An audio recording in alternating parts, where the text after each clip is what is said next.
உம்பர் தரு தேனுமணி கசிவாகி ஒண்கடலில் தேனமுதத்துணர்வூறி இன்பரசத்தே பருகி பலகாலும் என்ற நுயிர்காதரவுற்றருள்வாயே.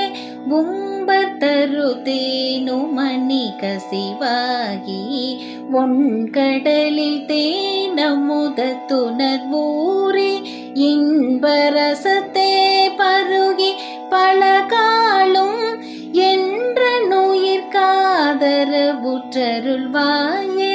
தம்பி தனக்கானவனத்தனைவோனே தந்தை வளர்த்தாளருள்கை கனியோனே அன்பர் தமக்கான நிலை பொருளோனே ஐந்து கரத்தானை முக பெருமாளே. தம்பி தனக்கானவனத்தனைவோனே தந்தை வளர்த்தாளருள்கை கனியோனே அன்பர் தமக்கான நிலை பொருளோனே ஐந்து கரத்தானை முக பெருமாளே. இன்பரசத்தே பருகி பலகாலும் என்ற நுயிர்காதரவுற்றருள்வாயே. ஐந்து கரத்தானை முக பெருமாளே.